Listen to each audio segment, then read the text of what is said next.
caso de la neuropatía periperi- se presenta en un 6% y vamos a ver afectación de lo que es vamos a ver una polineuropatía puramente puramente sensorial, una ataxia, etcétera. A nivel pulmonar, que se presenta en un 11%, podemos ver una bronquitis crónica o bronquiolitis o también lo que es una enfermedad pulmonar intersticial. En las glándulas vamos a ver una posible eh, parótida palpable, submandibular o lacrimal rígida. En lo que es el sistema nervioso central se van a ver afectados, podemos ver una vasculitis cerebral.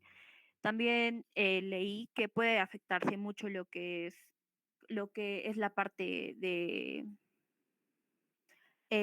psiquiátrica, ya que estos pacientes muchas veces sufren de depresión. Siguiente, por favor. Doctor, buenas tardes. Yukra. Ahora voy a continuar con el diagnóstico. Bueno, el diagnóstico se realiza principalmente por la detección de signos y síntomas de sequedad oral y bucal. En cuanto a la oral, la serostomía, oftálmica, la serostal. En cuanto para evaluar lo que es la secreción salival, vamos a tener las pruebas de calometría, gamografía de la glándula salival, cialografía. También se puede pedir biopsia de la glándula menor, ecografía o resonancia magnética.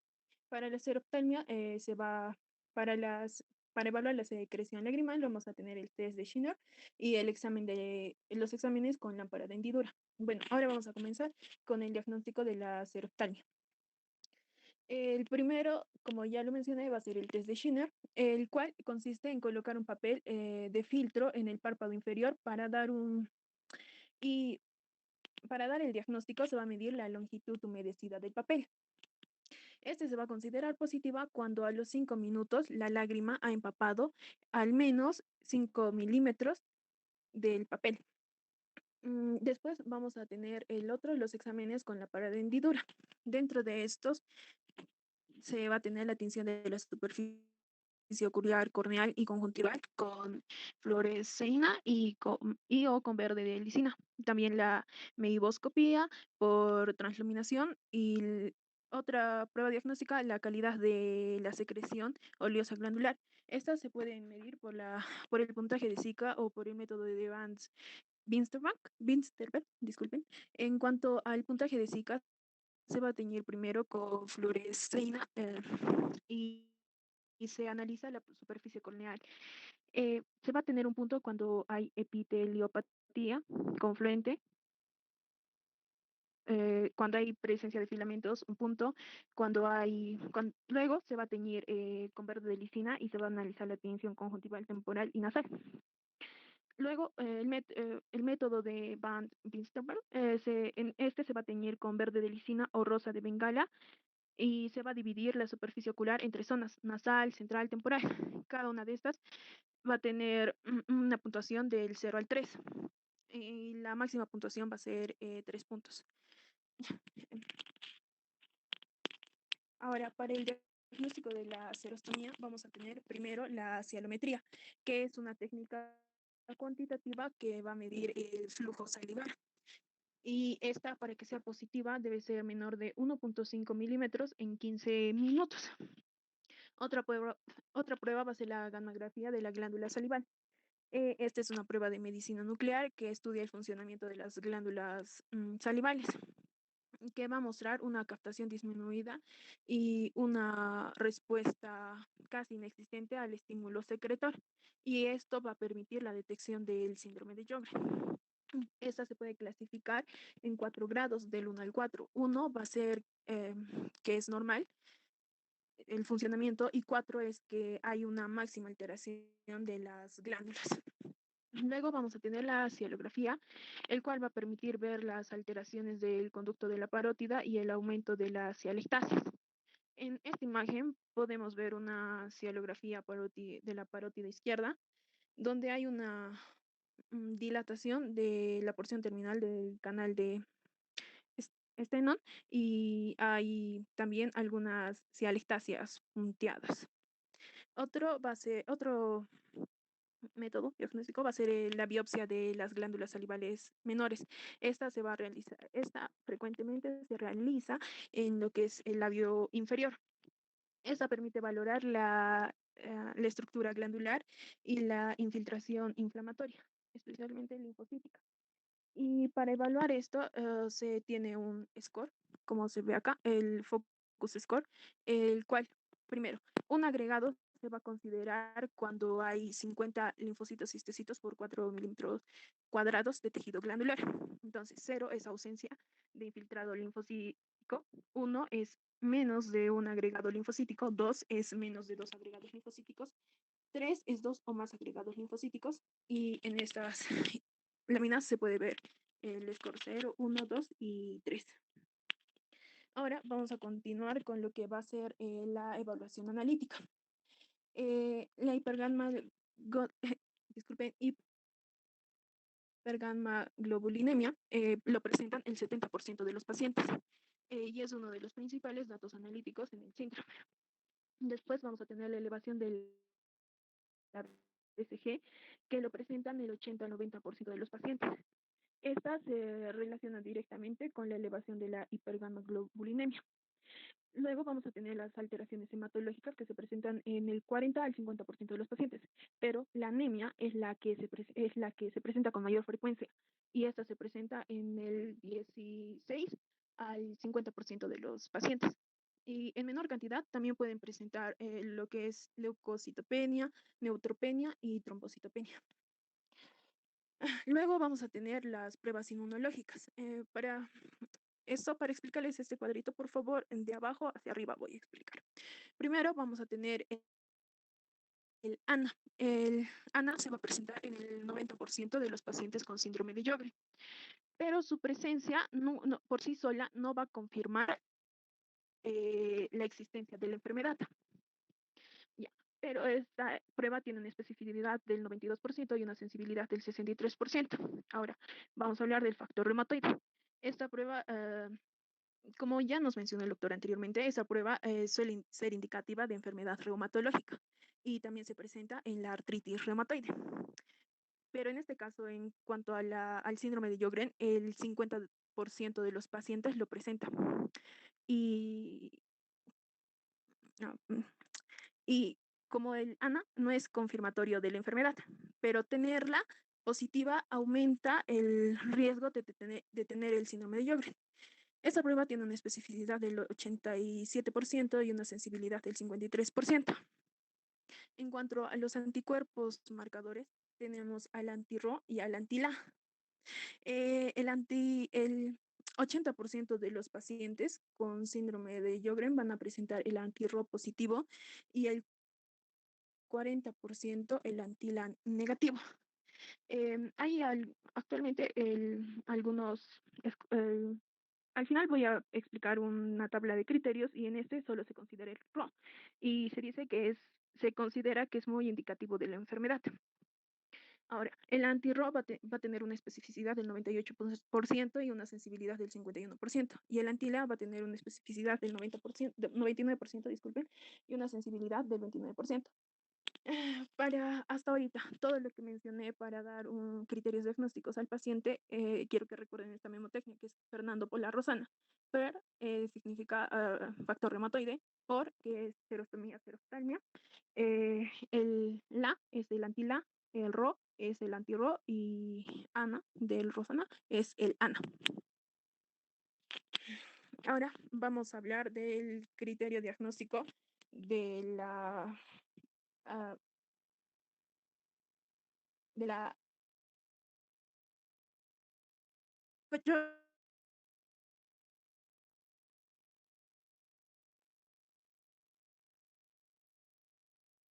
a una de las tres preguntas siguientes.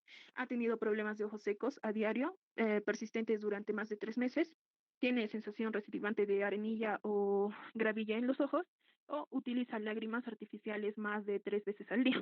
Una de estas tiene que ser positiva para considerar positivo el ítem. Otras son los síntomas oculares. También tiene que ser una respuesta positiva a una de las tres siguientes preguntas. ¿Ha tenido sensación de boca seca durante más de 3 meses? ¿Ha tenido de adulto inflamación de las glándulas de forma recurrente o persistente, bebe líquidos con frecuencia como ayuda para digerir alimentos secos. Otro ítem evaluado es los signos oculares. En este, la prueba de Schirmer o la puntuación de Rosa de Bengala tiene que ser, una de estas tiene que ser positiva para considerar positivo el ítem de signos oculares. En cuanto a la histopatología de las glándulas salivales menores, tiene que, para que sea positiva, con el score que les mencioné antes, con el FOC score, tiene que tener una puntuación mayor a 1. Ahora, otro ítem evaluado es la afectación de la glándula salival. En esta tiene que ser positivo uno de los exámenes que voy a mencionar, el flujo total de la saliva no estimulada, la cialografía parótida, que tiene que tener presencia de cialestasias difusas, sin pruebas de obstrucción en los conductos principales. Otra es la gamografía de la saliva por captación retrasada, contraste reducida y o retraso en la excreción del contraste. Y otro ítem es los anticuerpos. Tiene que haber presencia de anticuerpos contra el anti-RO o el anti-LA o ambos. Entonces, para dar un diagnóstico de síndrome de Sjögren primario, se tiene que tener la presencia de 4 ítems mencionados, cualquiera de los 6 ítems mencionados anteriormente, y siempre tiene que tener la presencia del ítem 4 y el ítem 6 positivos. Otro es la presencia de 3 ítems, cualquiera de los 4 ítems, de criterios objetivos, es decir, del 3, del 6, del 5, del 3, del 4, del 5 y del 6, disculpe. Y para dar el diagnóstico de síndrome de Sjögren secundario, pues tiene que haber una enfermedad asociada y la presencia del ítem 1 o del ítem 2, más 2 de los ítems 3, 4 y 5. Y así se puede considerar un síndrome de Sjögren secundario. Los criterios de exclusión son antecedentes de radioterapia de cabeza o cuello, infección de hepatitis C, síndrome de inmunodeficiencia adquirida, linfoma previo, sarcoidosis, enfermedad del injerto contra el huésped y uso de fármacos anticolinérgicos. Pero el 2016 se dieron los criterios de Euler para la clasificación del síndrome de Sjögren. Este es más reducido que el anterior que mencioné y solo tiene 5 criterios. El primero es biopsia de las glándulas salivales abscesores con cialodenitis linfocítica focal con un puntaje mayor a 1 o un foco en 4 milímetros cuadrados. El anti-RO positivo que es 3 puntos. El anterior, el de la biopsia, también es 3 puntos. Después vamos a tener otro criterio, el puntaje de la tinción ocular, que se va a evaluar por SICA o por el Band Winterberg, que también es un punto. Después se va a tener la prueba de Schindler, que tiene que ser menor a 5 milímetros en 5 minutos, en al menos un ojo, que es un punto. Luego la tasa de flujo de saliva total sin estimulación, que tiene que ser menor o igual a 0.1 milímetros por minuto, que es un punto. Para dar el diagnóstico de síndrome de Sjögren primario, la puntuación de esta tiene que ser mayor a 4 y tiene que tener al menos un síntoma de sequedad bucal u ocular, sin ningún criterio de exclusión. Y los criterios de exclusión son antecedentes de radioterapia en cabeza y cuello, infección por hepatitis C activa, SIDA, sarcoidosis, amiloidosis, enfermedad de injerto contra el huésped y enfermedad relacionada con IgG. Ahora vamos a continuar con los diagnósticos diferenciales. Estos se van a dividir por las manifestaciones clínicas. Si se presenta ojo seco, ahí en el cuadrito se pueden ver diversos diagnósticos diferenciales. Al igual que si se presenta la boca seca, hay otros diagnósticos diferenciales, pero los que se nombran más son los que están al costado. Que son el síndrome de Zika relacionado con la edad, la enfermedad relacionada con el IgG4, el linfoma y otras neoplasias malignas hematológicas, la sarcoidosis, la amiloidosis y la hepatitis C.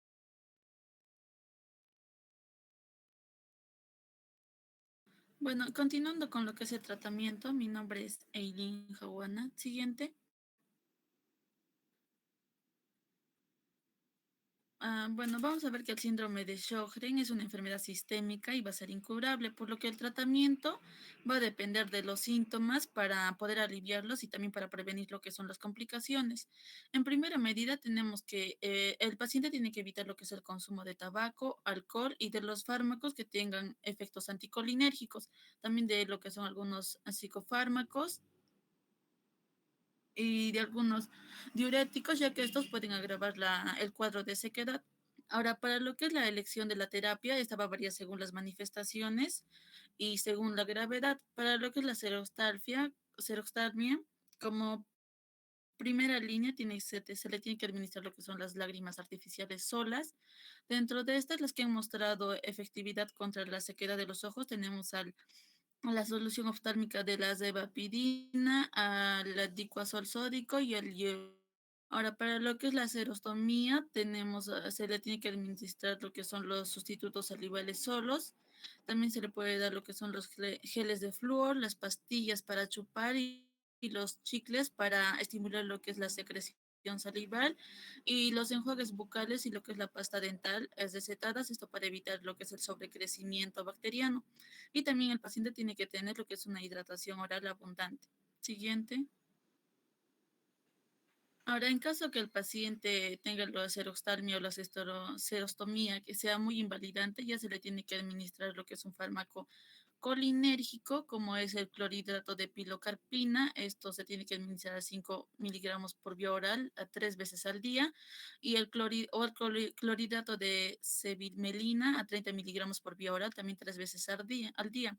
Ahora, cuando ya haya una inflamación de las glándulas salivales, esto se puede deber a lo que es al sobrecrecimiento bacteriano, se le tienen que administrar lo que son los agentes antimicrobianos y los corticosteroides. Ahora, si el paciente va a presentar fatiga, el tratamiento se tiene que realizar de acuerdo a las causas comórbidas. Dentro de esta, el paciente puede presentar lo que es el hipotiroidismo, la fibromialgia, el linfoma o la depresión. Siguiente.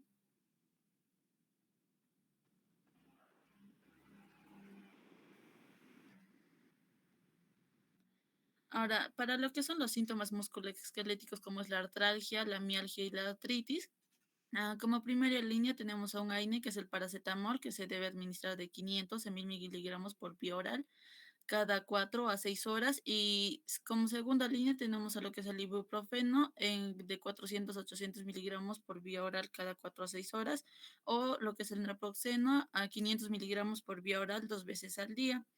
Y en caso hay una respuesta inadecuada a los AINES, se le puede administrar lo que son los fármacos modificadores de la enfermedad, como es la hidrocloroquina o el metrotexato. Y en caso el paciente tenga un brote agudo de una artritis inflamatoria, se le puede dar ciclos cortos de lo que es un corticosteroide, como la prednisolona. Ahora, si el paciente va a presentar lo que es la vasculitis, una afección visceral grave, una afección pulmonar o una afección renal, como primera línea en estos casos se le tiene que administrar lo que es el corticosteroide. Y en caso tengamos una vasculitis refractaria, se le tienen que administrar lo que son los inmunosupresores, como lo que es la ciclofosfamida o el rituximab. Siguiente.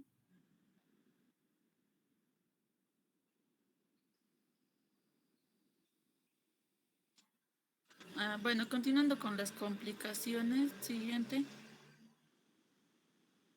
Vamos a ver que los pacientes con síndrome de Sjögren van a tener mayor riesgo de presentar lo que son las enfermedades linfoproliferativas, y este riesgo va a ser mayor a 40 veces a comparación de lo que es una persona sana. Se va a presentar también del 4 al 10% en los que presentan síndrome de Sjögren primario, y va a tener un riesgo del 5% de presentar un linfoma no hodgkiniano que sea de por vida. Dentro de los linfomas más frecuentes vamos a tener lo que es el linfoma de linfocitos B de bajo grado, y el linfoma de difuso de linfocitos B grandes, y dentro de los menos frecuentes vamos a tener lo que es la leucemia linfocítica, la macroglobulinemia de Waldenström y a lo que es el mieloma múltiple. Ahora, ¿cuándo vamos a sospechar de que un paciente va a presentar un linfoma? Cuando este va a presentar lo que es la tumefacción de la parótida, las adenopatías periféricas, iliares o que sean mediastínicas, y cuando también va a presentar cuando va a presentar lo que son los nódulos pulmonares. Siguiente. Bueno, en lo que es su etopatogenia de las enfermedades linfoproliferativas no está clara del todo, pero es probable que se deba a lo que es una activación de los linfocitos T y este sea un factor de riesgo predisponente, ya que la activación de linfocitos T es característica del síndrome de Sjögren.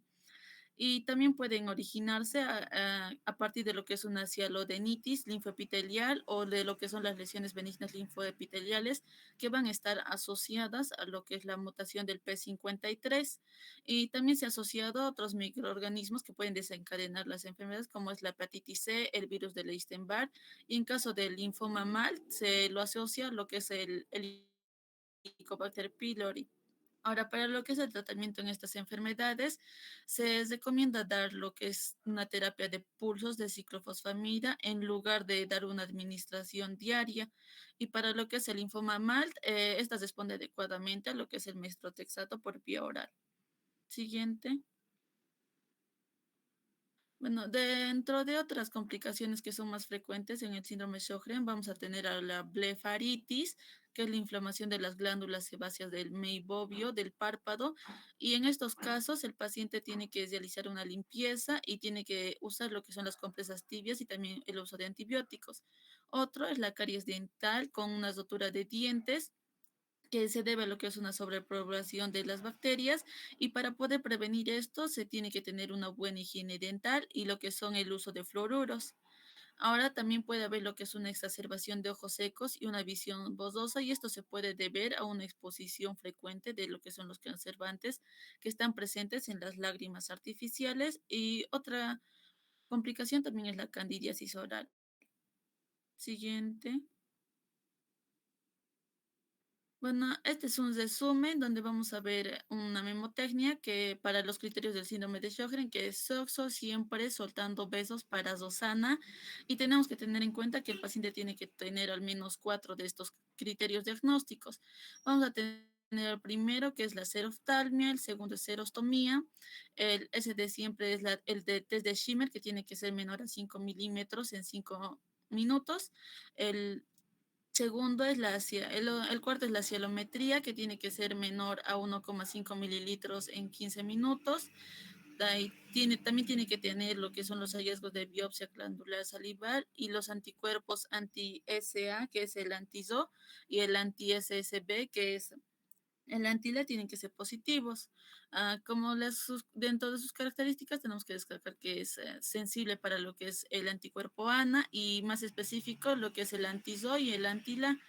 En su clínica lo que es la serostomía, serostalmia y dentro de las pruebas lo que es la prueba de Schimmer para los ojos y la cielometría para lo que es la seroftalmia, para lo que es la serostomía. Ahora, en lo que es el tratamiento sintomático para la serostalmia, lo que es las lágrimas artificiales, y para la serostomía, lo que son las salivas artificiales. Y como complicación va a tener lo que son los linfomas. Gracias.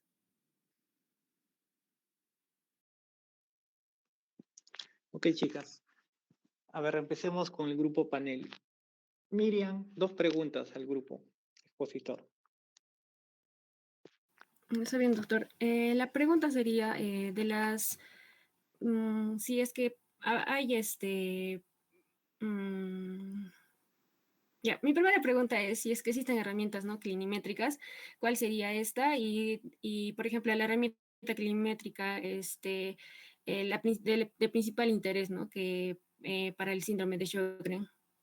¿Y qué dominio se evalúa este?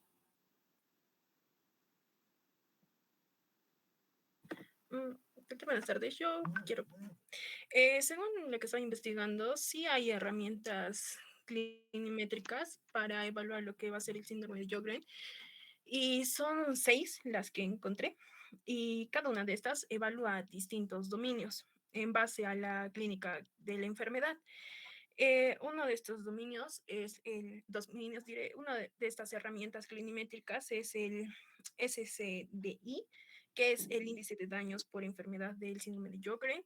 Hay el otro que es el SCBAI, que es el índice de actividad de la enfermedad del síndrome de Sjögren.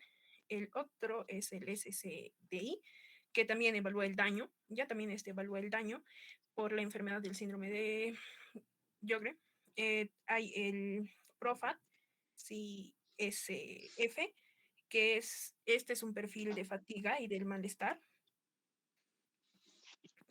Hay otro que es el ESSDAI, que es el índice de Euler para la actividad de la enfermedad del síndrome de Sjögren. Y el último es el SPRI, que es el índice informado del paciente del paciente con síndrome de Sjögren del Euler. Ok, siguiente pregunta, Doctor, Miriam. disculpe. eh, Pues, ¿quieres acotar? Doctor, disculpe, la segunda pregunta era acerca del interés clínico, si no me equivoco. ¿Podría participar? Bueno, acerca del interés clínico que preguntó mi compañera, creo que la principal sería la ESSDAI, ya que es una herramienta de clinimetría que nos aporta muchas más manifestaciones o muchos más dominios. Por ejemplo, las otras no solamente nos mencionan 3 dominios, ¿no? Como es la ESSPRI, nos dice solamente sequedad, fatiga y dolor, mientras que la ESSDAI nos da una serie de manifestaciones, una serie de dominios mucho más grandes. Por ejemplo, abarca lo que es linfadenopatías, linfoma, el dominio glandular, dominio articular. También va a lo que es extraglandular, ¿no? El dominio renal, muscular, el sistema nervioso periférico, el sistema nervioso central y el hematológico. Eso sería. Ok, otra pregunta, Miriam. Sí, doctor. También quería preguntarle, ¿no? Respecto a su exposición, quería saber cuál es el tipo de linfoma que se presenta con mayor frecuencia en los pacientes, ¿no? Con el síndrome de Sjögren y cuáles son los factores que aumentan el riesgo para que los pacientes presenten los linfomas. Bueno, el linfoma más frecuente va a ser lo que es el linfoma no Hodgkin de células B, va a ser de tipo MALT, y como les dije, no se va a dar a lo que es a partir de lo que es una cialodenitis, que es una inflamación de las glándulas, o de lesiones benignas que van a estar asociadas a lo que es la mutación del gen P53. Ok. Nilton. Presente, doctor. Bueno, mi primera pregunta sería en base a las manifestaciones renales, creo que lo mencionaron por ahí. Quería saber con qué frecuencia se daban en el síndrome de Sjögren y qué lesiones podemos encontrar. Bueno, hay estudios que nos indican que esta se va a presentar con una prevalencia más o menos del 5% en los pacientes con síndrome de Sjögren. Ya está acerca de cómo se caracteriza. La lesión histológica más frecuente encontrada en el riñón va a ser el infiltrado linfomonocitario intersticial, que va a estar situado en el intersticio del riñón y alrededor de los túbulos contorneados, principalmente distales, y puede causar también que son alteraciones funcionales tubulares.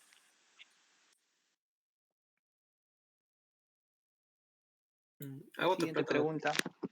Ya, doctor. Sí. Bueno, en la exposición mencionaron que para hacer el diagnóstico básicamente se tenían que guiar por la clínica y algunos exámenes laboratoriales, ¿no es cierto? En el caso que de un paciente presentara a la clínica, como ya lo mencionaron, ojos secos y boca seca, pero en este caso los exámenes anti-RO y anti-LAG saldrían negativos, ¿cómo podríamos continuar con el diagnóstico? O para confirmar o descartar. Doctor, el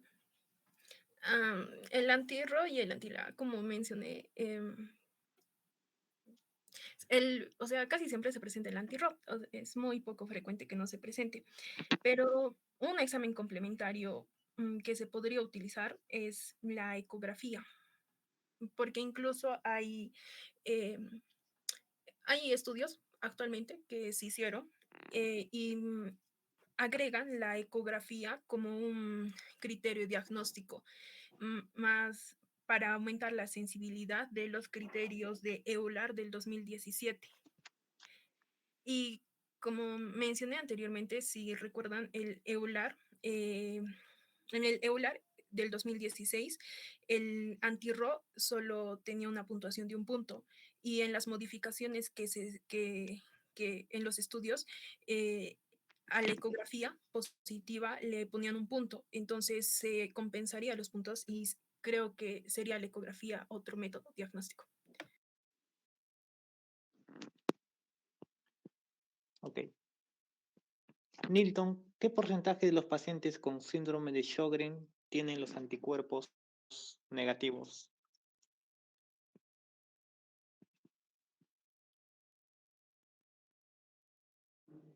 Negativos, doctor, del anticuerpo. No sé si leí que era de 20 a 30, doctor. Y en caso de que fueran negativos, bueno, es que fue tu pregunta, aparte de la ecografía que dijo tu compañera, que está bien, ¿cuál es el otro paso que se tiene que seguir? Tienes Bueno, un doctor, paciente con clínica compatible con Sjögren, anticuerpos negativos, ¿qué se hace? en ese caso, doctor, yo estaba leyendo un artículo que si en el caso fuera negativo, por ejemplo, el anti-ROY entre se podría optar por lo que es un análisis de ANA, ya que estos van a ser un poco específicos. En este caso, tendría un 85% de especificidad, que lo han demostrado en un estudio que podría optarse. Posterior a ello, también se puede optar lo que es una ACPA, que también cumple algunos criterios. También, como ya lo mencionaron, también el factor reumatoideo puede presentarse en 50% de los casos. Y para confirmar de frente, podrían utilizar lo que es una biopsia, doctor. Claro, eso se resume en una biopsia, ¿no? Porque de los criterios, si tengo pacientes que tienen síntomas Zika, anticuerpos negativos, tengo que hacer sí o sí una biopsia de glándula salival menor, porque es la que te da otro mayor puntaje. Ya si en la biopsia sale negativo, ya la ecografía es una herramienta muy buena, pero no es que reemplace la biopsia, no porque salga negativo, sino es para evitar de que se haga la biopsia. Pero si la biopsia sale negativo, los anticuerpos negativos, prácticamente no es síndrome de Sjögren, pese a que pueda tener algún otro anticuerpo. Ahorita vamos a hablar sobre los criterios de clasificación. Miriam, sobre Doctor. tu pregunta, ¿cuáles son los factores que aumentan el riesgo de tener cáncer? A tener Ya, doctor. linfoma. Según leí, por ejemplo, este se va a aumentar, por ejemplo, en 5 veces si es que nuestro paciente, por ejemplo, presentara, ¿no?, el agrandamiento de la glándula parótida. Si presenta también una esplenomegalia, una linfadenopatías o una neutropatía, así como una crioglobulinemia, ¿no?, o C4 que esté bajo, estos características le va a dar o va a predisponer a nuestro paciente 5 veces a presentar un linfoma. ¿Ya? ¿Algo más? También, ¿no?, que como vimos van a ser el linfoma MAI, que va a ser el de hallazgo de linfocitos B monocitos que van a rodear el epitelio, y por ejemplo va a haber va a haber una progresión, ¿no?, de las lesiones que van a mostrar una proliferación creciente de estas células, de las células neoplásicas, que van a reemplazar, ¿no?, los folículos reactivos y la dilatación ductal. Y, por ejemplo, en el síndrome de Sjögren primario, estos linfomas MAL se van a desarrollar, ¿no?, con mayor frecuencia, como vimos en las glándulas salivales, como creo que ya también lo mencionaron, y también va a haber y también debemos considerar que pueden desarrollar en otros sitios, que van a ser otros sitios extranodales, que puede ser principalmente el pulmón o el aparato digestivo. Ya. Hay algunos otros factores más. Yadira, ¿puede haber un anti-RO o un anti-LA positivo con un ANA negativo? Doctor, lo que es el ANA está mayormente, sí puede haber, pero el ANA se encuentra positivo aproximadamente en el 80% de los casos que tienen síndrome de Sjögren. Ya, así podría haber, ¿no? O sea, el ANA es un anticuerpo antinuclear y todo lo otro se llama ENA, que es el perfil ENA, que significa anticuerpos nucleares extraíbles, que supuestamente son más específicos que el ANA. Es como decir, el ANA es lo que yo veo a 10 kilómetros de una ciudad. ¿Qué voy a ver? Voy a ver varias luces prendidas. Veo una manifestación inmensa de que hay luces en esa ciudad y de que debe haber una ciudad. Pero si yo me quiero acercar más, voy a ver diferentes tipos de luces. Cuando ya me acerco a la ciudad, voy a ver luces amarillas, luces blancas, todos, tal vez luces rojas, todo tipo de luces. Eso ya se llama anticuerpos antinucleares extraíbles. Y dentro de esos anticuerpos antinucleares extraíbles tenemos el anti-Ro, el anti-La, el anticentrómero, el anti-SSL70, el anti-SMIT, el anti-DNA también. Tenemos el anti-Jo, el anti-MIT, muchos anticuerpos. Entonces, por eso muchas veces uno confunde y dice que necesariamente si tengo las luces pequeñas, debo ver siempre las luces grandes. No siempre. O sea, lo más frecuente es que tú tengas un ANA y recién después busques los anticuerpos extraíbles. Es más, en el e-salud, en patología, lo que hacen es, ¿no? Tú quieres hacer un diagnóstico, primero pides el ANA. Si sale positivo el ANA, recién le corren el ENA, porque si sale negativo ya no le corren, porque de hecho es un gasto más. Pero hasta cierto punto es razonable, pero hasta cierto punto es incorrecto, porque hay algunos anticuerpos, más que nada pasa con el anti-Ro, en cuyo caso el ANA puede ser negativo, pero pueden tener anti-Ro positivo. O sea, es probable. Solo que ahorita les parece muy obvio porque no hablamos sobre el ANA y los ENA, ¿no? O sea, los anticuerpos antinucleares, después de ellos vienen el perfil ENA, y casi siempre, para tener un ENA, cualquiera de ellos tiene que tener un ANA positivo antes. ¿Ok? Eso es así. Pero en el anti-Ro no suele pasar eso. Puede haber pacientes que tienen anti-Ro sin tener ANA positivo. No es lo usual, es raro, pero puede pasar. Ahora, para que no se confundan, también hablando un poquito de anticuerpos, el anti-DENA y el anti-SMIT, muy aparte de pertenecer al perfil ENA, se pueden hacer de manera independiente por otro tipo de análisis, ¿no? Por ELISA, donde uno puede determinar el valor normal del antidena de doble cadena y el anti-Smith, ¿no? Que es más para lupus. ¿Ok? Entonces sí se puede dar el caso. Alexandra, Sí, doctor. ¿cuáles son los marcadores de mal pronóstico del síndrome de Sjögren o de progresión al linfoma? Que hasta ahorita todavía no me han contestado completamente y es muy importante. Doctor, los vamos a pensar que hay un linfoma cuando hay una tumefacción paratiroidea que es prolongada.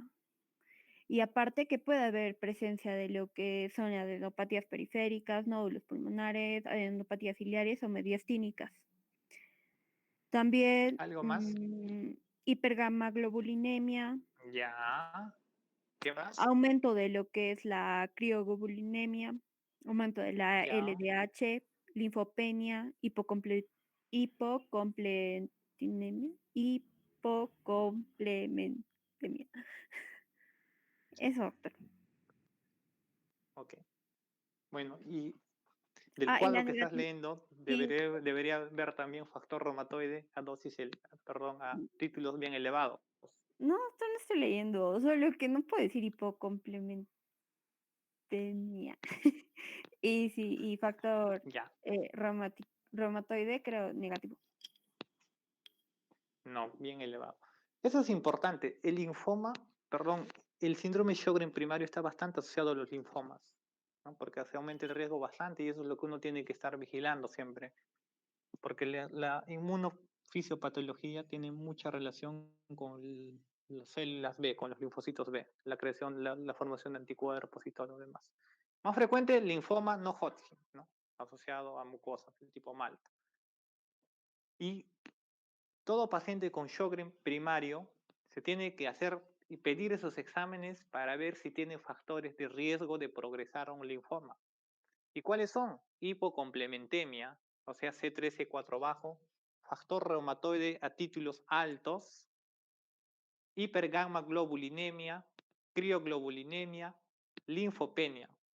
Y aparte de todo lo que ya me mencionaron, ¿no? Aumento o agrandamiento de parótidas y adenomegalias. Todo eso se tiene que ver porque no es infrecuente que los pacientes con Sjögren, de reciente diagnóstico, tú los vas manejando y después del cuarto, quinto mes empiezan a tener las parótidas más grandes, que es paratoidomegalia, empiezan a bajar de peso, fiebre, los síntomas ven. Entonces es importante hacer esos exámenes previamente para ya definir si el paciente tiene o no riesgo de progresar a un linfoma. Porque como saben, los linfomas son de los cánceres más tratables si se diagnostican a tiempo. Corresponden muy bien a la quimioterapia. ¿No? Responden bastante bien. Entonces por eso es importante un tratamiento oportuno. Gabriela, Sí, doctor. ¿cuáles son los criterios más importantes en síndrome de Sjögren? Me mencionaron unos 3, creo. ¿Cuál es el que tiene mayor validez, el que se usa más? El doctor, los criterios utilizados actualmente son los del 2012 de la ASG, American European, ay, no me acuerdo el otro nombre, ya, pero es la ASG del 2012, en la cual consideran lo que son síntomas oculares, síntomas orales, los signos oculares en los que tenemos que revisar las pruebas de Zimmer y la puntuación de Rosa de Bengala.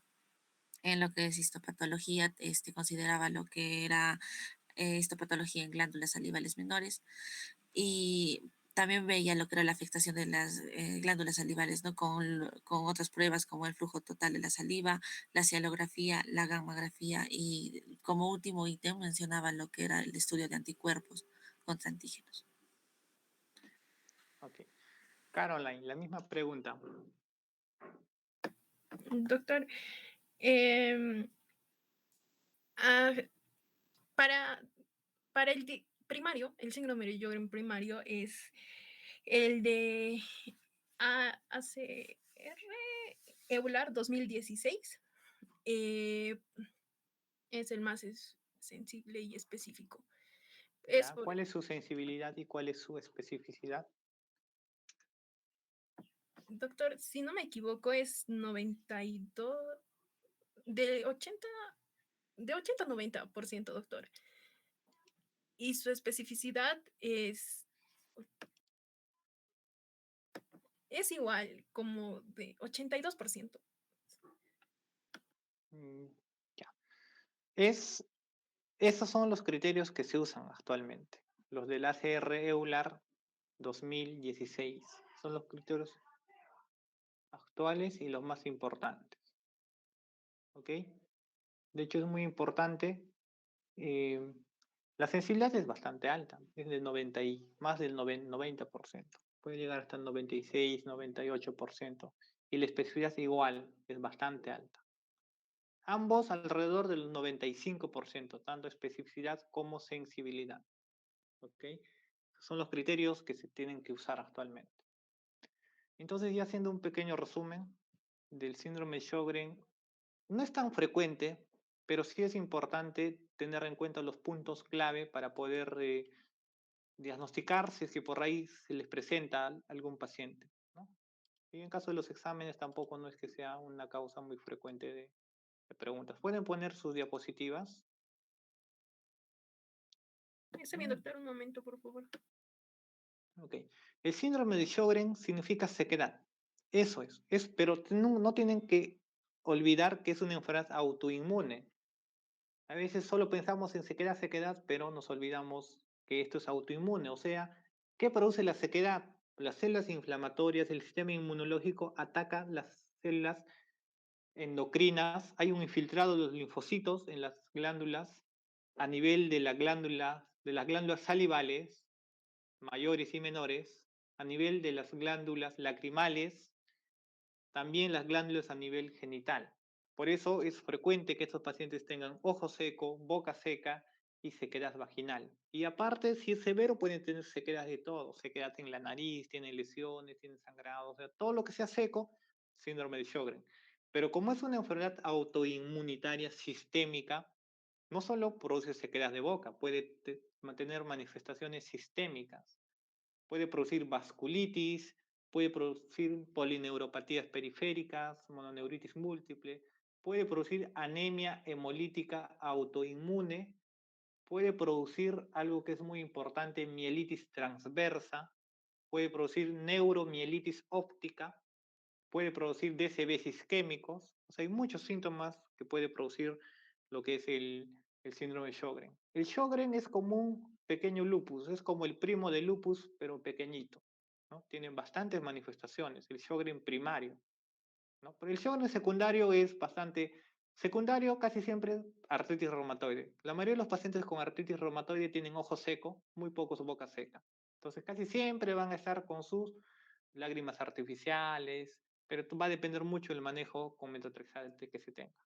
Pero el Sjögren y el Sjögren secundario queda ahí, pero el Sjögren primario no, va más allá, o sea, tiene más, puede tener muchas manifestaciones. Hay pacientes con vasculitis, con púrpuras a nivel de miembros inferiores, que termina siendo síndrome de Sjögren, ¿no? Entonces, siempre cuando tenga una manifestación sistémica y no determinen la causa, pero obviamente pues, descarten que no sea cáncer, infección, y ya piensan que sea autoinmune y como que no es lupus, no es lo otro, solamente el síndrome de Sjögren va a estar metido ahí. Los criterios más importantes son los 2016, ACR regular 2016, y se toman en cuenta 5 puntos. 1, el ojo seco. O vamos de lo más importante a lo más, a lo más, a lo menos importante. Primero, los anticuerpos. Anti-RO es el más importante. El anti-RO también se llama SSA y el anti-LA se llama SSB. Para que se recuerden, ROLA de SSA primero y SSB segundo. ¿Ok? El más importante es el anti-RO y ese te da 3 puntos. Segundo, la biopsia, que es mucho más importante que el anticuerpo, que te da 3 puntos. Tiene que ser un infiltrado linfocítico focal con un focus score mayor o igual a 1. Focus score significa que, como lo dijo vuestra compañera, en un área de 4 milímetros o 4 milímetros cuadrados haya mayor o igual a 50 células linfocíticas. ¿Ok? Eso es un focus score. Entonces, ese te da un criterio, perdón, una puntuación de 3. Y si yo comparo y yo reviso el estudio original de los criterios de clasificación del ACR regular 2016, se ve que de por sí el criterio más importante es la biopsia, incluso mucho más importante que el anti-RO. En el criterio te da 3 puntos, pero cuando tú retrocedes y ves cómo se han creado esos criterios de acuerdo a qué puntuación, a los esquemas, los algoritmos, es casi el doble de importante que el anti-RO, la biopsia. ¿Ok? Entonces la biopsia es muy importante. La biopsia de glándula salival menor se toma no de la parótida, no de la sublingual, no, se toma de las glándulas salivales menores que están en los labios, ¿no? En el bermellón del labio. ¿Qué hacen? Protruyen un poco o estiran un poco el labio, hacen un pequeño corte horizontal y sacan una pequeña muestra. Cuando haces el pequeño corte, cuando es correcto, casi siempre salen como pequeños racimos de uva, pequeñitos, blanquitos, bien pequeños. Jalas unos cuantos, lo pones al formol y lo mandas a anatomía patológica. Y esa es la forma del diagnóstico definitivo del síndrome de Sjögren. Te da 3 puntos, sí, pero está ahí. Pero para nosotros hacer una biopsia o pedir un anticuerpo, tenemos que tener síntomas, y los síntomas son ojo seco y boca seca. Pero no basta con decir que el ojo seco, o sea, es sinónimo de Sjögren. No, el ojo seco es una enfermedad que hasta el 20% de la población lo tiene, porque tiene muchas otras causas. Y el que más se altera de las películas es la película, o sea, la capa acuosa de la película lagrimal en el síndrome de Sjögren, porque puede haber otro tipo de resequedad. Para eso, ¿cómo parto? Preguntando al paciente, ¿siente como tierrita en el ojo todos los días? Sí, doctor, siento que todo el día tengo tierra en el ojo, más en las mañanas, me froto todo el tiempo, a veces se vuelve rojo. Es síntomas de ojo seco. ¿Qué se tiene que hacer? ¿Cómo se corrobora el ojo seco? Con una prueba que se llama test de Schimmer. Son como pequeñas cintas que están milimetradas, como una regla, le pones al costado de los ojos, haces el ángulo externo, esperas 5 minutos y ves cuánto se ha empapado y mides. Si es menos de 5 milímetros, es un diagnóstico de síndrome de Sjögren. ¿Ok? En 5 minutos. O sea, eso es ojo seco. Segundo, porque el ojo seco, para Sjögren, porque el ojo seco es menos de 10, pero para Sjögren se toma en cuenta menos de 5. Ahora, lo otro es la boca seca. Boca seca, ¿cómo te das cuenta? La clásica pregunta, ¿usted puede comer el pan, la galleta normal? Ah, no, doctor, no puedo. Desde hace un mes, o digo casi 6 meses, un año, tengo que tomarlo sí o sí con agua, porque si no, no puedo pasar, me atoro, la boca es muy seca. Síntomas de boca seca. ¿Cómo lo confirmo? Con una cialometría.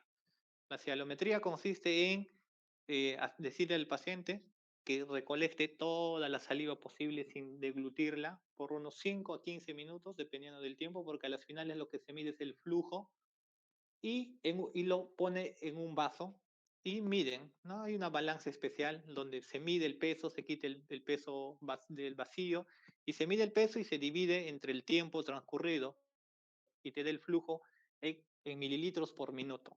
Y tiene que ser menos de 0, menor o igual a 0.1. Si es eso, también significa que hay boca seca. Ambos te dan un punto. Es suficiente para hacer el siguiente paso, o sea, pedirles el antirro o el antila que también puede ayudar y la biopsia de ser necesario. Con 4 puntos tú ya haces el diagnóstico. O sea, suficiente con que tengas el anticuerpo y alguno boca seco, ojo seco, ya sería un síndrome de Sjögren primario. Y con la biopsia más, con mucha más razón. ¿Ok? Aparte hay un examen para ojo seco, que es el BUT, pero eso ya lo hacen los oftalmólogos. Eso lo hacen mediante la aplicación de una sustancia y todo, ya es un poquito más sistematizado, pero también igual te da un punto. El síndrome de Sjögren, cuando se diagnostica a tiempo, se puede manejar, porque los síntomas, o sea, todo corresponde a un sistema inmunológico alterado, ¿no? Pero cuando ya el problema es crónico, hay muchas cosas que ya son irreversibles y se tiene que manejar solo las sequedades de boca, las glándulas, las lágrimas artificiales para que no haya sequedades de ojos, porque a las finales las sequedades de ojos se complica, produce queratitis, se ulcera, los pacientes pierden el ojo, ¿no? Se puede llegar a complicarse mucho. Pero si se diagnostica a tiempo, el tratamiento con corticoides y inmunosupresores, se puede usar rituximab, metotrexate, hidroxicloroquina, que es de los que más se usa, pero lamentablemente hay estudios que están demostrando que tal vez no cambie mucho la evolución de la enfermedad. ¿Okay? Entonces, así se hace el diagnóstico del Sjögren primario. Pero antes hay 7 enfermedades que se tienen que descartar, ¿no? Que son criterios de exclusión para nosotros ya tener los criterios de clasificación. Sarcoidosis, amiloidosis, la hepatitis C, que es importante, que debe estar por ahí. Ya le están poniendo, ¿no? O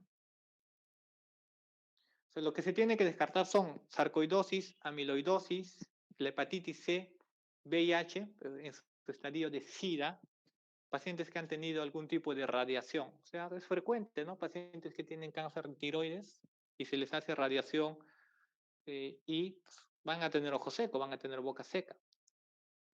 Es frecuente pacientes que tienen una infección por hepatitis C, crónica muchas veces, pueden tener síntomas secos, aparte de lesiones cutáneas y todo lo demás. Y hay uno que es bastante importante, la enfermedad relacionada a IgG4. Esta enfermedad es una enfermedad recientemente descrita hace menos de 20 años. Recién lo describieron en el 2002 o 2000. ¿No? Es lo que antiguamente llamaban como el Miculix, cuando había inflamación de la glándula parótida, de la glándula lagrimal, y aparte tiene varias manifestaciones, la pancreatitis autoinmune que le llamaban anteriormente, ¿no?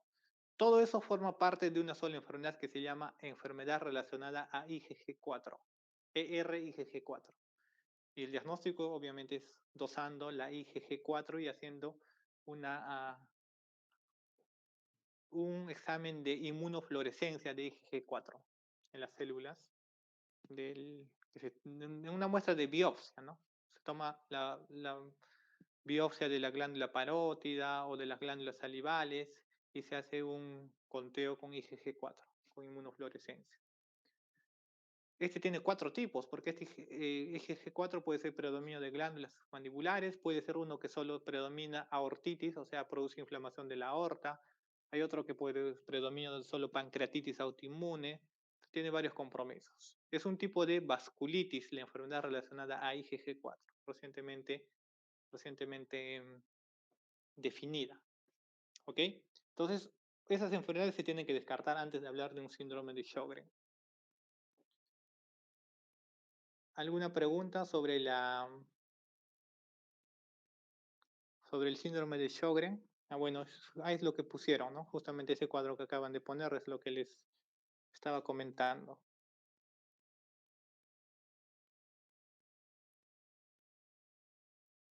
De hecho, hay medicamentos que también pueden producir boca seca, sequedad de ojos, boca, ¿no? Por ejemplo, la mitriptilina que usamos bastante en la fibromialgia puede producir sequedad de ojos, sequedad de boca, ya, pues, pero eso ya cambia las cosas, ¿no?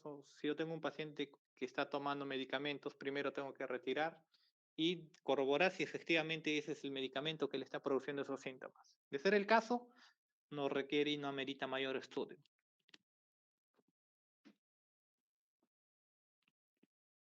Ok, chicos, ¿alguna consulta de síndrome de Sjögren para el grupo o alguna duda que les haya quedado?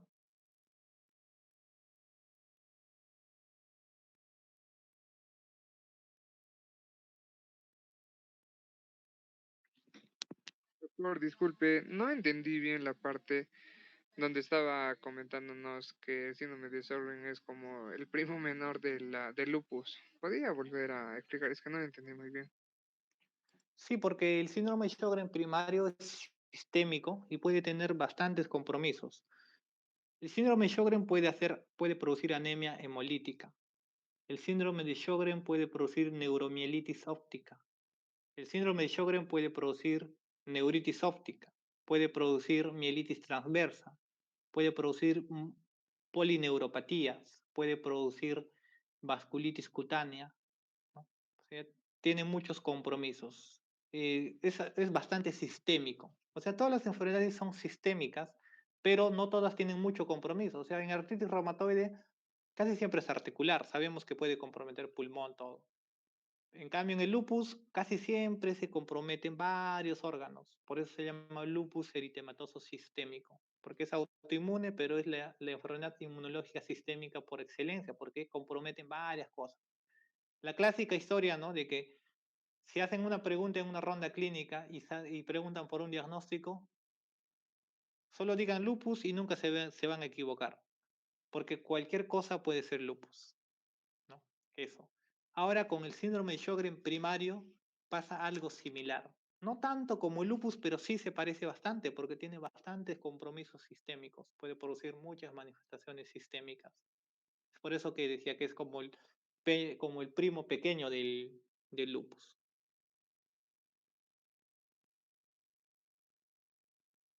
¿Alguna otra duda? Doctor, buenas tardes. Doctor, una consulta. ¿Cada cuánto se tendría que evaluar al paciente entonces para hacerle un diagnóstico oportuno de un posible linfoma? Al inicio, al momento del diagnóstico y anualmente. Es importante que al momento del diagnóstico se haga la evaluación de todos esos exámenes para catalogar el riesgo de progresión al linfoma. Y ya después, cada año, dependiendo de los síntomas del paciente también. Hay muchos pacientes que tienen síndrome de Sjögren por mucho, mucho tiempo. Felizmente algunos se llegan a controlar bien con los inmunosupresores, pero muy pocos hacen compromisos neurológicos, hacen un tipo de afectación del sistema nervioso central a nivel medular y les produce lo que se llama el parkinsonismo o el Parkinson-like. Bueno, eso es un compromiso bastante marcado y no hay mucha mejoría con los tratamientos. Entonces, en ese tipo de casos, sí, pues uno ya puede ser más constante en solicitando este tipo de exámenes, pero la mayoría de los pacientes suficiente con pedirles al inicio del diagnóstico, el momento del diagnóstico y anualmente, porque de por sí es una enfermedad que si es que es del tipo que se va a autolimitar, es crónica, no va a haber ninguna otra manifestación. Los pacientes que hacen una progresión rápida, que pueden progresar linfoma u otro tipo de manifestaciones sistémicas graves, casi siempre son al inicio o en el primer año de la enfermedad. Gracias, doctor. Ok, Doctor, una chicos, consulta. dímelo. Doctor, doctor, bueno, para ver eso de lo que es el linfoma, ¿cada cuánto tiempo podríamos pedir lo que era lo que es la crioglobulinemia, doctor, al paciente? O sea, para ver si es que puede desarrollar o no lo que es el linfoma. Es como le decía a tu compañera, ¿no? El examen se hace al inicio, al momento del diagnóstico, y dependiendo de la evolución de la enfermedad, si no tiene manifestaciones severas, anualmente se le puede hacer un control. Pero si tiene manifestaciones severas, o sea, empieza a tener síntomas sistémicos, agrandamiento de parótidas, tiene que ser más frecuente, ¿no? Cada 3, 4 meses. Al menos los primeros años. Gracias, doctor. Ok, chicos. Entonces, a ver, vamos a continuar con la Doctor, ronda de preguntas. doctor, una pregunta más, por favor. Dime. Dentro del síndrome de Sjögren secundario, ¿a qué enfermedad se asocia con más prevalencia? Porque yo vi que podía ser el lupus o también la artritis reumatoide, y esto tiene que ver mucho en la región en la que se encuentre el estudio, o es que mundialmente podríamos decir que la artritis reumatoide es más frecuente. La artritis reumatoide es más frecuente de lejos. De lejos, ¿no? Bastante más frecuente. Ok, doctor, gracias. Ok, chicos. Joseph.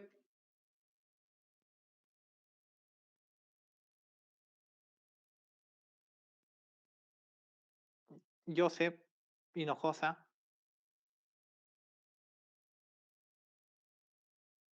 Presente, doctor. Joseph. Doctor, ¿se me escucha? Sí, te escucho. Nombre de un medicamento DIMAR sintético, convencional. Podría ser el metrotexate, doctor. ¿Ya? ¿Otro? Hidroxicloroquina. ¿Ya? Miriam. Doctor. Nombre de otros DIMAR sintéticos convencionales, aparte de los que mencionó Joseph. Convencionales sintéticos vamos a tener, ¿no? Por ejemplo, la sulfasalazina, la leflunomida y también... Ya. ¿Y cuál más? creo que ya mencionó la hidroxicloroquina. Claro, sí, solo son 4. Uh-huh. Brian. Sí, doctor. ¿Cuáles son las características más importantes de la artritis reumatoide? Bueno, doctor, es una poliartritis simétrica bilateral que, bueno, de carácter crónico, que generalmente se da en articulaciones pequeñas, ¿no? Metacarpofalángicas, ¿no? Interfalángicas proximales. También puede progresar a las muñecas o ser metatarsofalángicas, ¿no? Eso básicamente, doctor. Ya.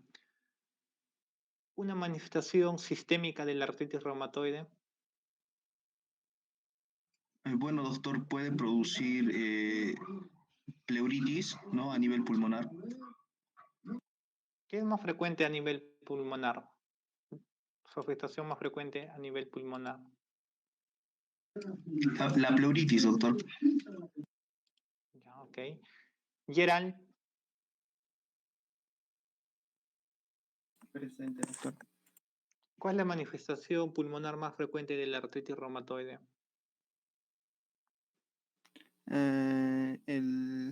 La pleuritis, doctor. Sí, o los nódulos reumatoideos, doctor. Ya. Lee.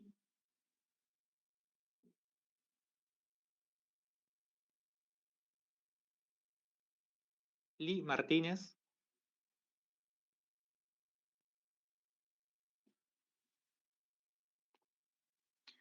¿Dónde está Lee? ¿Qué pasó?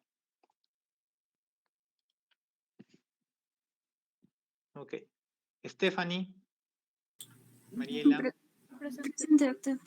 ¿Cuál es la manifestación más frecuente de la artritis reumatoide en los pulmones? Doctor, a nivel pulmonar es la pleuritis. De la artritis reumatoide. Sí, Gonzalo.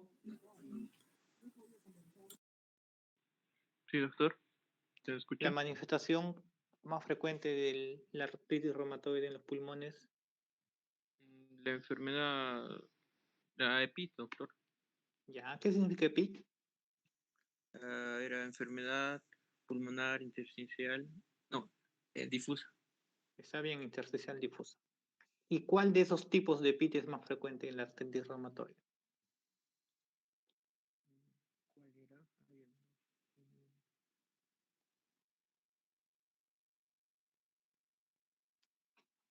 No me acuerdo bien. La neumonitis, doctor. El patrón NIU se llama, neumonitis intersticial usual o empanal de abeja. Ahí se llama. Ok. Leila. Presente, doctor. Otra manifestación sistémica de la artritis reumatoide. Podemos tener a la enfermedad cardiopulmonar, también a la ocular. Ya. ¿Qué produce a nivel ocular? A nivel de los ojos. Puede producir era una retinopatía, no recuerdo bien el nombre, doctor. Escleritis, epiescleritis, síndrome de Sjögren, ojo seco. Hay muchas cosas que puede producir. Richard Pacori, otra manifestación sistémica de la artritis reumatoide.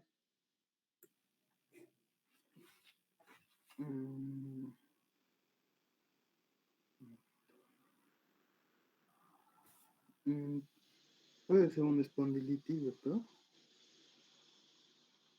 No. Marcelo, otra manifestación sistémica de la artritis reumatoide.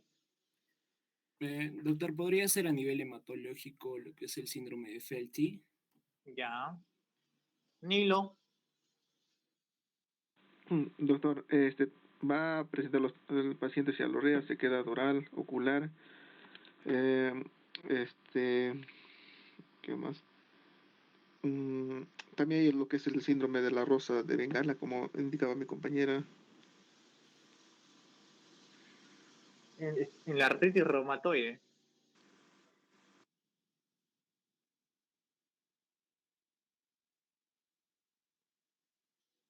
Nilo, ¿de qué tema hablamos hoy?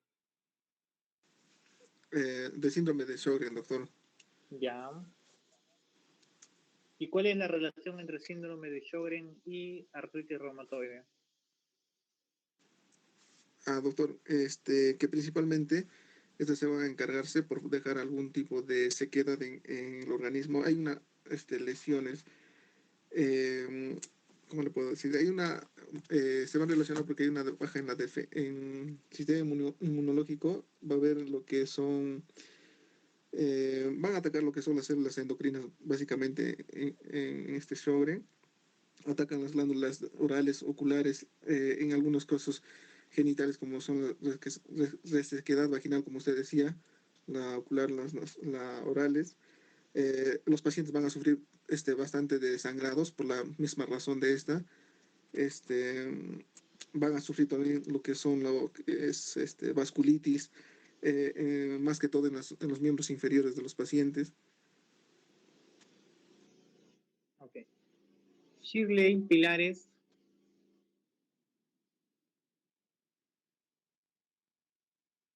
Shirley, pilares, Roque.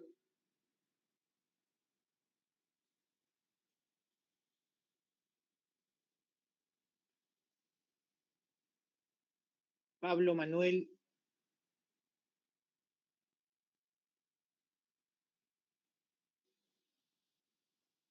Pablo Manuel Pineda. Sí, doctor. Otra manifestación sistémica de la artritis reumatoide.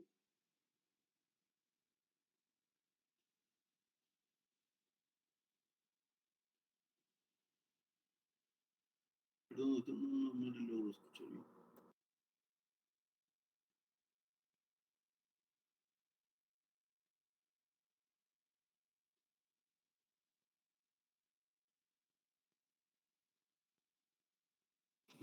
¿Cuál es la proporción de afectación entre mujeres y varones en la artritis reumatoide?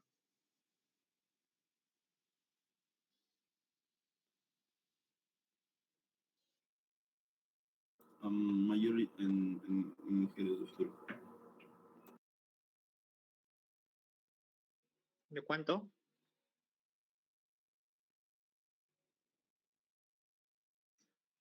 ¿En qué edad es más frecuente la artritis reumatoide? De 30 a 50 años, doctor. Ya, ¿más frecuente en mujeres o varones? Mujeres, doctor. ¿Cuál es la proporción? 3 a 1, 5 a 1 o 10 a 1.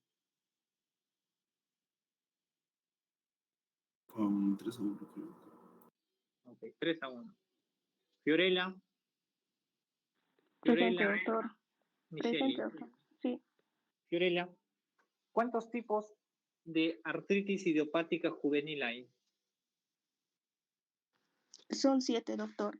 Uno que viene a ser la sistémica, la poliarticular que se divide en dos, que es la factor negativo y positivo. El otro que viene a ser la oligoarticular, el otro es la artritis psoriásica, el otro que es la entesitis relacionada con la artritis y finalmente la artritis indiferenciada. ¿Cuántos serían? Son 7, doctor. A ver, vuelve a contar. 1,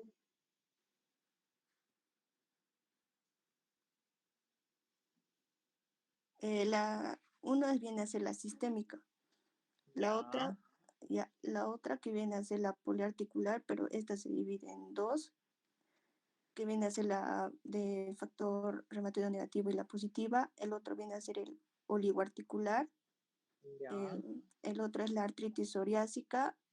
El otro es la entesitis relacionada con la artritis. Y por último, lo que es la artritis indiferenciada. ok.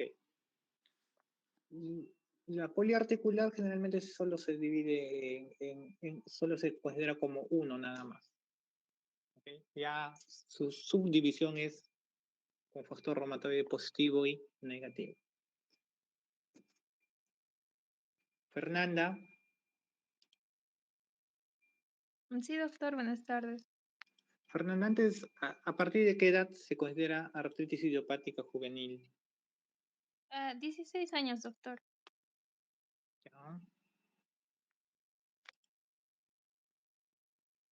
Quispe Palomino, Stephanie. Presente, doctor. Un medicamento que se use en artritis idiopática juvenil.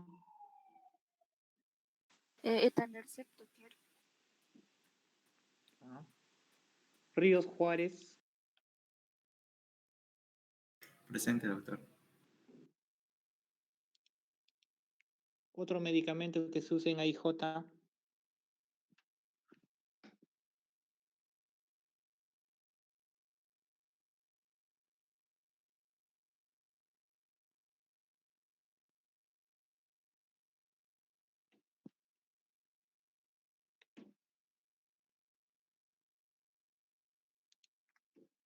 Brian Rodríguez.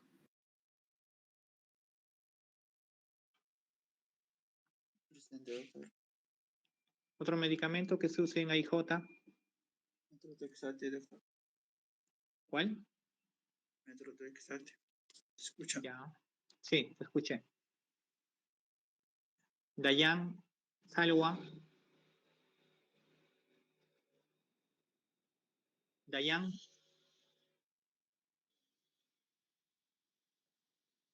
Dayan, Salwa, Coaquira.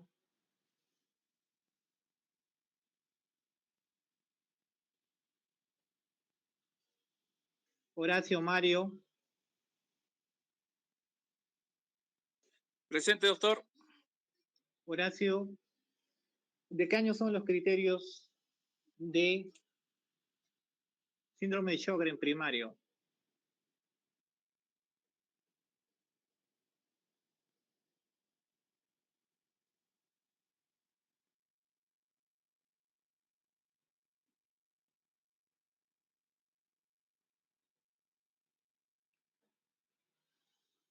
Alexis, Takuri, Presente, doctor. ¿de qué año son los Del, criterios 2000 del 2016, doctor. Ya. ¿Qué toman en cuenta? Pues los anticuerpos anti-VO, el anti-LA, el más Ya. frecuente es el anti-VO, ¿no? Porque nos va a dar 3 puntos.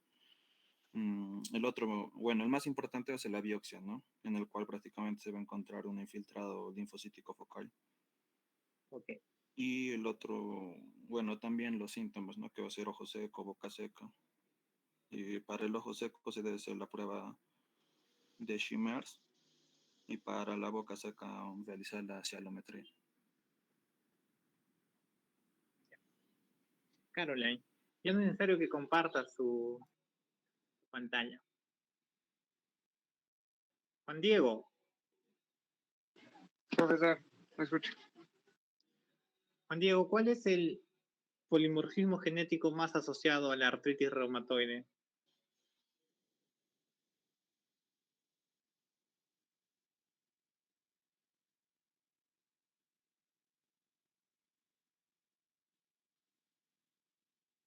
El HLA.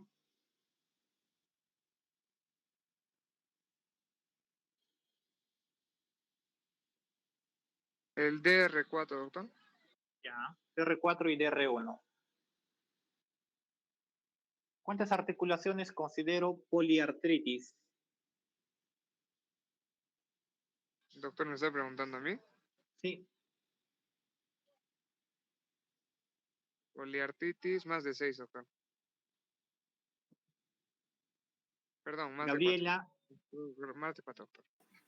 Doctor, Bueno, ya lo dijo. Oligoartritis, ¿cuántas articulaciones? de 2 a 4, doctor. 2 a 4. Un ejemplo de oligoartritis.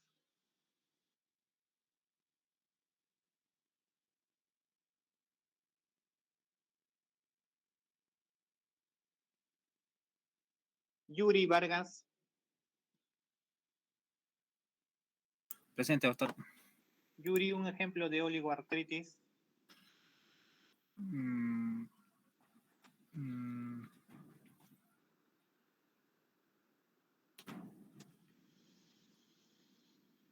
En este caso, doctor, sería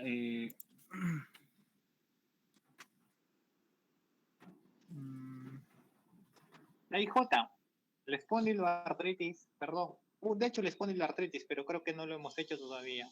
¿Sí? La espondilitis anquilosante, la artritis reactiva son oligoarticulares, pero algo de lo que hemos hablado es más, no lo digo, pero es un tipo de las AIJs, es la AIJ oligoarticular. ¿Cuál es el tipo más frecuente de AIJ, Yuri? Justamente, doctor, la oligoartritis. Ok, o sea, la oligoarticular es la más frecuente, ¿cierto? De lejos. Ok. Diego, hay algunos de tus compañeros que no están. Sí, doctor, ya no todos los compañeros que he llamado, entonces en la lista que le voy a pasar no les voy a considerar. Ya. Igual, en las intervenciones ya tienen cada intervención es más un punto o menos un punto. Son negativos todos los que no están, aparte de que no deben faltar. Eso tiene aparte otra amonestación. La verdad no estoy muy seguro de cuál sea vuestro porcentaje de faltas en las permitidos en las clases. Seguramente ya eso nos lo van a informar de manera institucional, pero igual todas las faltas están registradas. ¿Ok? Doctor, disculpe, particularmente al momento de mi intervención, mi señal está muy mal. Disculpe, doctor. Bueno, Lee. Lee, a ver, ya que estás aquí. Sí, ¿Cuántos doctor, tipos? dígame, doctor, disculpe, tuve problemas con el internet. Ah, ya. Lee, ¿qué más? Porque no era tu voz la que escuché antes. Salinas, doctor. Salinas. Ok. Bueno. Tienen que estar durante la exposición y hasta que terminemos las clases. Muy independientemente de que cada uno puede tener problemas, ¿sí? Con los audios, pero la misma recomendación de la anterior vez. Las exposiciones son para que las atiendan, para que puedan verlas, ¿no? Porque tienen que llevar al menos los puntos más importantes para que ya luego puedan complementar con sus lecturas. Las preguntas siempre van a ser así. A veces puedo hacer 2, 3 preguntas a cada uno, porque depende mucho de lo que pregunten, ¿no? Esto no es algo monótono, esto no es que yo voy a preguntar solo una pregunta por cada uno, o sea, todo depende de cuál sea la pregunta, depende si se requiere que siga preguntando a uno de ustedes varias preguntas, o tal vez una sola pregunta para todos, y si me la responden bien o si me la responden mal. Sé más o menos la calidad de preguntas que hago, ¿no? Sé qué cosas he dicho y qué cosas he recalcado y qué cosas ya deberían saberlo. Entonces, nada es absoluto, todo siempre va a ser relativo, dependiendo de en qué tema estemos, qué hayamos hablado, cuál sea el nivel de pregunta. Así es que todos están obligados en atender las clases de la exposición, haber repasado, leído al menos, estar repasando, leyendo todos los temas que ya se ha hecho o ya se ha desarrollado y estar durante la exposición y hasta que termine las clases. ¿Ok? ¿Alguna duda, alguna consulta, chicos, respecto a los temas que hemos tocado hoy y a los temas que ya hemos estado desarrollando durante las clases?